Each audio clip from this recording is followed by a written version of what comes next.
Did you know that the original Little Mermaid, written by Andersen, is much sadder than the Disney version? And it was the first one I read when I was 5. I cried a lot. So what exactly is different? It starts pretty much the same. There are mermaids living under the sea. There are some minor differences, like the mermaids have a grandma. But one of the reasons in the fairy tale that the mermaid, the Little Mermaid, wants to go to the human world is because she learns that, according to the author, the humans have an immortal soul. And the mermaids apparently don't, and when they die, they just become sea foam, so basically they're dissolved in the water. Then the story seemingly goes on approximately as usual. The mermaid gets to see the human world, she saves the prince, he does not remember who saved them, but he remembers it was a girl, yada yada. And just as in the Little Mermaid cartoon, she goes to a sea witch and she asks her for a pair of legs. She pays with her voice as in the movie, but this version is way more brutal. Her tongue gets cut off, so she cannot have the voice back. No, Andersen wasn't writing the fairy tales for kids, he was writing them for grown-up people mostly. But as if that weren't enough, the witch also tells her that with every step she makes, she will be feeling a pain like 1,000 knives went through her foot. So sweet. So imagine a pair of the most uncomfortable shoes you've ever worn and multiply that by 1,000,000, I guess. But the mermaid doesn't just love the prince and want to be with him for that reason. I mean, that too, but she was also told that the only way that a mermaid can get the immortal soul is if a human loves her more than anyone and kind of shares the soul with her. The prince grows to like a mermaid more as a friend, I would like to say, but actually it's more as a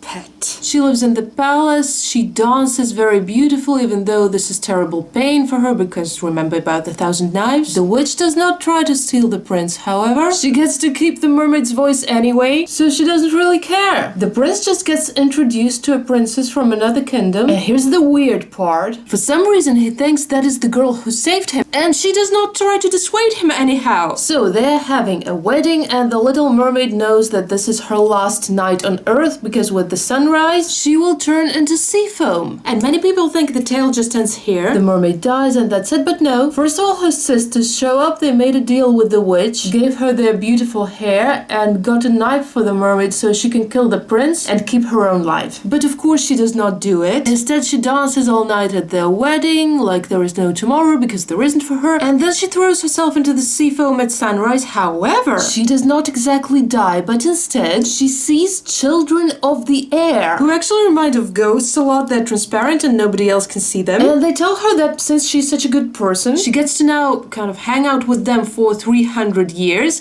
and she can earn her immortal soul if she keeps doing good deeds. So in a way, knowing Andersen's sad stories, this can even be considered a happy end, as twisted as it sounds. Let me know if you like the Disney's happy version better or the Andersen's sad one. And if you want to recreate this look and become a mermaid or become an ice cream perhaps, definitely check out this playlist. You'll find a lot of makeup tutorials there. See you, bye!